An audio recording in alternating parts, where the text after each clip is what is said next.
I really enjoy creepy stories, fact or fiction.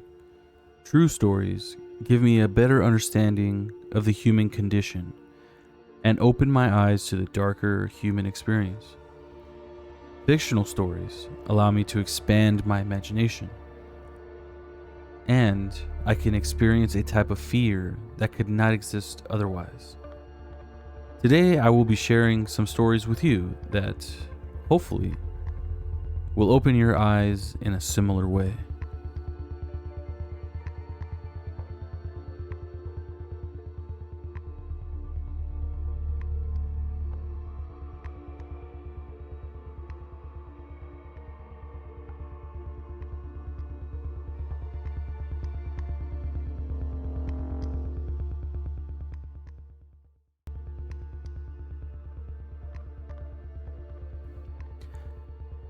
I grew up in a small rural town where nothing ever happens. The sort of place where it wasn't unusual to leave your doors unlocked and your closest neighbors are a mile or so from your house. Our family also had this giant old cat, Tag, who was a bit of a drama king, but we loved him. One summer when I was around 9 or 10 years old, the cat starts going ballistic. Tag generally slept in my room curled up next to me until I fell asleep, and then would get up to doing whatever cat things he did at night. Occasionally, he would meow or try to wake me up on unfortunate nights when he could see the bottom of his food bowl and needed a midnight snack. Usually, if I ignored him, he would give up or rarely go try to wake up my mom instead. This night, he bangs against my parents' bedroom door until he gets in and is meowing loud enough to wake us up. Our bedroom doors were next to each other, and I called to Tag to come to bed because it's about 2 a.m. He is having none of it and is carrying on. My mom gets up, goes down to the kitchen, and then huffs back up with Tag on her heels, still meowing insanely. She said his bowl had plenty of food, and he just walked her to the door of the kitchen. Tag was an indoor-outdoor cat, but had his own cat door through the garage, so there was no need for one of us to let him out. My mom said my brother must have left the kitchen door open and just the screen door was shut, but she wasn't holding it open forever for the cat to just stand there and not go out. She shut the kitchen door and went back to sleep, firmly shutting her bedroom door this time so Tag couldn't let himself back into their room. I always kept treats for him in my room and offered him one, but he was still meowing at their door, trying to get them up. I grabbed him and brought him into my room and shut my door to try to get him to sleep. I lay in bed trying to go back to sleep, and Tag meows at my door wanting back out. I finally opened my door and he bolts back downstairs towards the kitchen, and that's when I heard what sounded like a door slamming. I have 3 older siblings though, and someone is always up watching TV or running to the bathroom, so I think nothing of it. The cat finally stalks back into my room, but instead of curling up in my armpit like usual, he sat at the bottom of my bed staring at my door. I fell asleep until morning when some commotion wakes me up, and I pad down to the kitchen to find my parents on the phone with the police. They got up as usual to get ready for work, and while making coffee, my mom went to grab her rings from the little jewelry dish she had by the sink, because she would take them off in the evenings to rinse dishes and load the dishwasher, but discovered the dish was empty this morning. Small town, so the sheriff sends a deputy over, and when my dad walks out to meet them, sees the ATV is missing from out back. The key is off the keyring. My brothers are all up at this point too, and we are all freaked out that while we were sleeping, some robber came in and removed the ATV key and saw an opportunity to take my mom's rings. They were asking if we had any clue when it happened, and my parents say no. My mom asked my middle brother, who was a freshman in college and home for the summer, what time he ended up off the couch last night and if he heard anything. He said he went to bed at 10 or 11 and asked what she meant, as his bedroom was in the basement and he wouldn't have heard anything in the kitchen. She said, "But you were in the living room off the kitchen when I went to feed the cat and shut the door you left open, and told you not to sleep on my couch and go to your bed as I went back upstairs." He told Mom he was in the basement since dinner and never went out or came upstairs again. He watched a movie in the basement living room before going to bed in his own bedroom. She goes white and realizes that the cat must have been trying to warn us someone came into the house, and the robber dove onto the couch and covered up to hide when she came to the kitchen and exited after she went back to bed. The cops said for someone to be so brazen, they probably knew our family, knew our habits, but didn't count on the cat being so overprotective, and had probably intended to steal more, but was afraid the cat may wake the whole house. It has been over 20 years since this happened, and the robber was never caught, but it is unnerving to think it was probably someone who had been to our home before as a friend. Thank God for our cat.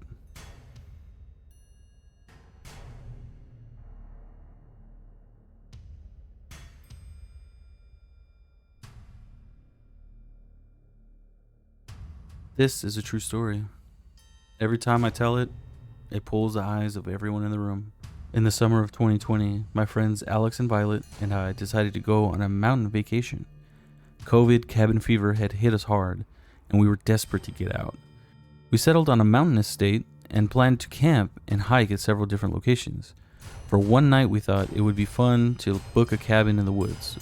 Violet's parents had rented a fire tower once and loved it, but a cabin beside a fire tower was all we could find. It was cheap, clean, and secluded. Excited to have a night where we could be as obnoxious as we wanted, we booked it. In the weeks leading up to the trip, we decided it would be a great idea to drop acid at the cabin. Violet bought an entire sheet in preparation for our arrival, and it was tucked in her bag as we pulled out of the driveway to make our way to the cabin. I remembered this knot in the pit of my stomach, this aching feeling that gnawed at me. I told Alex and Violet that there was no way we could drop acid that night. Violet was pissed. We turned around and got into a massive argument, but I stood my ground. I just knew that we had no business tripping that night. Finally, the fireworks settled and we were off. The cabin was roughly 30 minutes away from the nearest town. It sat atop a mountain. We held our breath as we rounded the busted road that spiraled toward the top. There were no pull-offs, no other campsites, just a long, winding road that led us to the cabin at the peak. We settled in and started a fire to keep warm. As dusk gave way to night, we heard the unmistakable noise of an engine on the road, then the flash of headlights. A side-by-side with 3 kids arrived and our nerves settled. They smiled, gave us a wave, climbed the fire tower, and left. We'd heard there may be occasional visitors to the fire tower, but they were the only ones who'd come by. We doused the fire and moved inside, heated some hot dogs until they were lukewarm, ate them fast, and sat in silence. You don't know how quiet it is until you're in the middle of nowhere. You can hear every rustle of the leaves, the whisper of the wind through their branches. You get so used to white noise living in the city, there's always the hum of an air conditioner or the dim roar of traffic to focus on. Here, the closest thing to white noise was the sound of our own breathing. We jumped at every noise, too frightened to speak to one another, and finally, I had enough. I cracked a few wine coolers, passed them to Alex and Violet, and slapped a board game on the table between our bunk beds. It didn't take long for us to loosen, and we were laughing, having the raucous good time we envisioned, much soberer than we thought, but enough that we were able to ignore the rumble of the woods.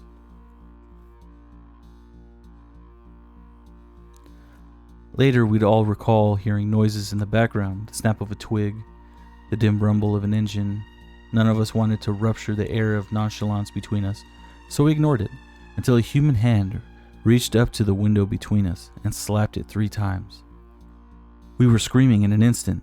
Alex called 911, put them on speakerphone, and handed his cell to me. He grabbed pokers from the fireplace and passed them out. Violet started calling family members and saying her last goodbyes. I held my breath and listened for any more noise. Whoever this was, whatever this was, would have heard us call 911, and now they're being careful to make a silent retreat. Dispatch arrived 20 minutes later, a lucky thing for a 1 a.m. emergency call, and had their dogs comb the mountain. Nothing. Nothing. They suggested it may have been a bear, but I could tell from their faces that they didn't believe that for a second. We'd barely cooked those hot dogs, and why would a bear smack the window of a couple of screaming kids rather than the closest to the pan we'd used to cook? Why would a bear knock on the window like a human? Why, when we screamed, did the bear make a stealthy retreat? They had no answers, but they had one anecdote. As they sped to us, they came across a car at the base of the mountain, but that was the only sign of life they'd seen. I remember my blood ran cold, but Violet and Alex were too frazzled to absorb the weight of what they'd said, and dizzied by a new horror, Violet's car, thoroughly dusted by our drive up the mountain, was covered in handprints. Handprints that didn't match ours, that touched places we hadn't. We grabbed our shit by the armful and threw it inside, eager to remove every part of ourselves from this mountain. We followed the police, grateful every pothole found us, further and further from that wretched cabin.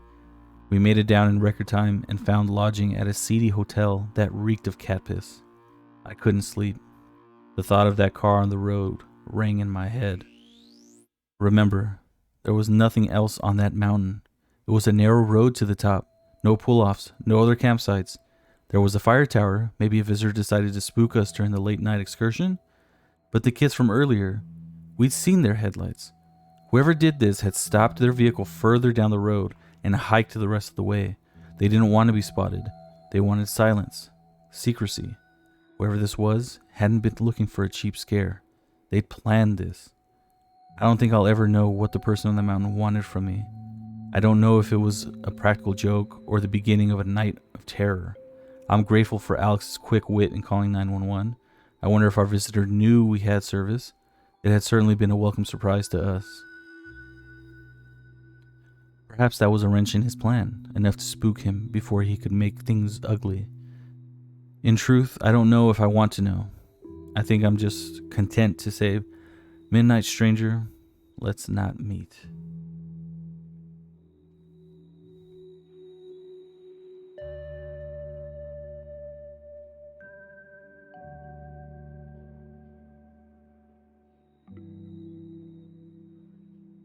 This one night, I was hanging out with 4 of my friends and my brother. Due to a power outage, we resorted to playing board games and such with candles lit and flashlights out. My brother, just being funny, suggested we dabble in the occult and summon some ghosts.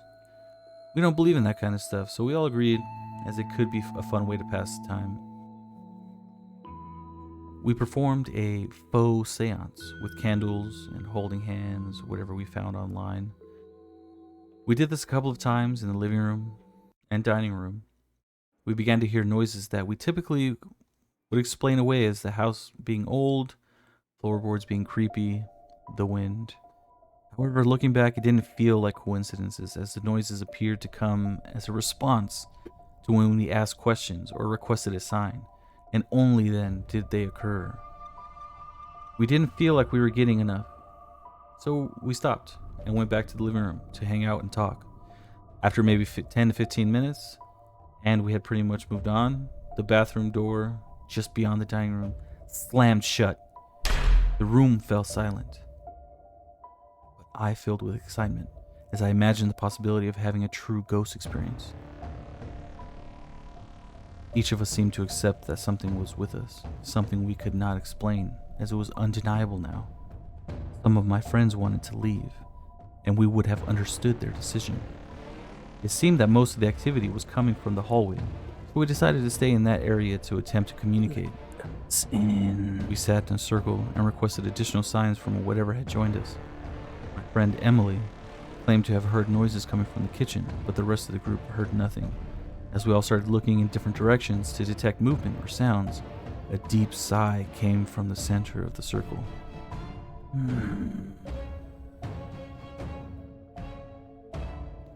We all jumped to our feet and gathered in the corner of the room.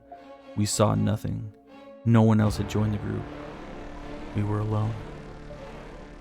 I moved closer to the center of the room and my skin began to crawl. The temperature of the room took a nosedive as I continued forward.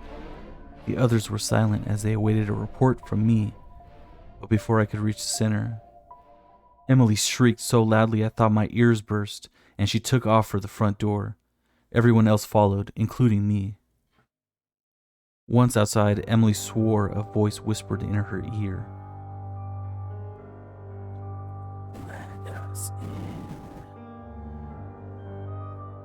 None of us heard it.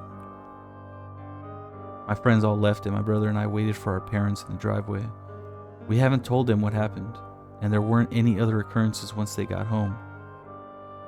Hopefully, it was just in our imagination.